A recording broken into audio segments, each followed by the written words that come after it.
Halo teman-teman, welcome to Sadewa Crime. Bersama aku, Zahra Tusita Ramadhani, yang akan membahas suatu kasus kriminal tentang niat mencuri hingga jadi pembunuhan. Dari judulnya aja udah kelihatan sadis tuh ya.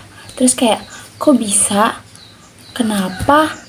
Dan mengapa kayak dia kan niatnya mencuri, kenapa bisa jadi pembunuhan? Kan seharusnya hanya barang yang hilang, mengapa nyawa ikut melayang?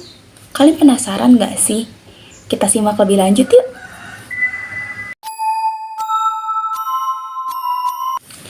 Jadi, ada satu keluarga yang beranggotakan seorang ibu dan satu anaknya yang tinggal di perumahan Kori, Nuansa Barat, Blok 3 di Jimbaran.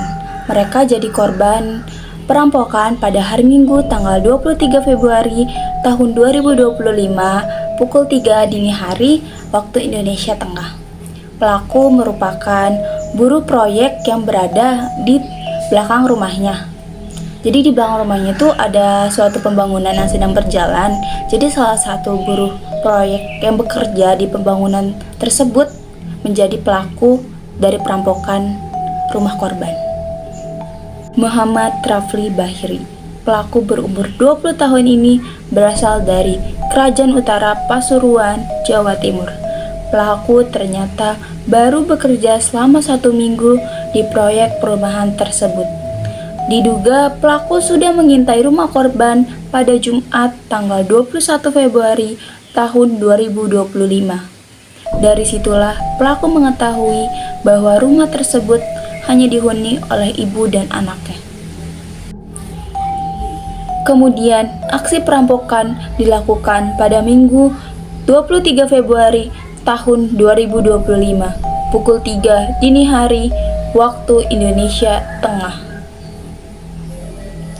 Awal mulanya, pelaku masuk melalui lubang ventilasi rumah korban sambil membawa 9 pisau yang berasal dari dapur proyek bedeng tempat pelaku bekerja.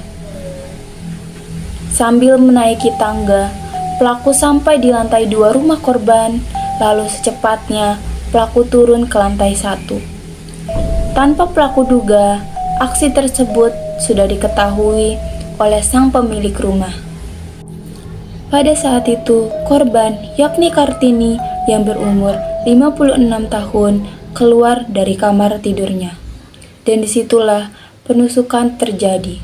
Saat pelaku sadar bahwa pisau yang dibawanya ternyata patah, lalu ia melihat ke sekeliling dan mendapatkan pisau dapur di TKP.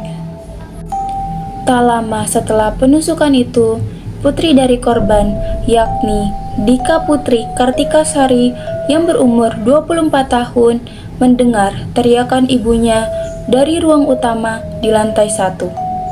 Lantas, Dika bergegas ke lantai 1 menuju ruang utama tersebut untuk menghampiri ibunya. Saat sampai di sana, alangkah terkejutnya Dika melihat seorang pria asing tengah memukuli ibunya. Dika pun menarik kerah baju pelaku dan memukulnya. Lantas, pelaku membalasnya dengan cekikan sehingga Dika jatuh pingsan. Setelah Dika sadar dari pingsannya, Dika bergegas mencari bala bantuan kepada para tetangga.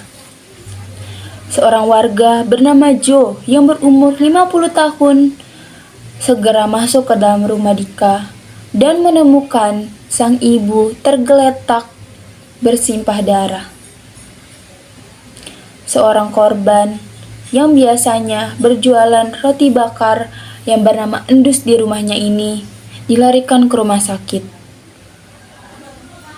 Namun naas nyawanya tidak tertolong. Di dalam kasus ini, korban Kartini yang berumur 56 tahun menerima 6 luka tusukan pada tubuhnya. 1 tusukan berada di leher belakang sebelah kanan dan 5 tusukan lainnya berada di punggung korban. Luka tusukan yang berada di leher inilah yang mengakibatkan korban meninggal dunia. Dikarenakan luka tusukan yang berada di leher adalah luka yang sangat fatal dan membuat korban kehabisan darah. Sementara putri korban yang bernama Dika Putri Kartikasari yang berumur 24 tahun ini menerima luka di pipi kanan dan kirinya, yakni lebam-lebam dan bekas cekikan di leher. Dan Dika juga mengalami trauma yang mendalam. Pelaku Rafli Barizi berhasil diamankan polisi kurang dari 24 jam. Pelaku ditangkap di rumah temannya, yakni di toko bangunan Jalan Semer, Kuta Utara, Badung, pada Minggu 23 Februari tahun 2025 pukul 16.30 waktu Indonesia Tengah. Polisi juga melakukan tes urin terhadap pelaku dan ternyata pelaku terdeteksi positif narkoba. Ternyata 1 minggu sebelum kejadian, pelaku rutin mengonsumsi pil koplo. Pil koplo adalah narkoba jenis psikotropika yang biasanya di dunia medis digunakan untuk mengobati anjing gila. Perampokan dan penusukan dapat dikaitkan dengan teori konflik sosiologi, yakni teori Karl Marx. Karena di teori Karl Marx ini memandang bahwa konflik sosial dapat terjadi karena adanya pertentangan antar kelas.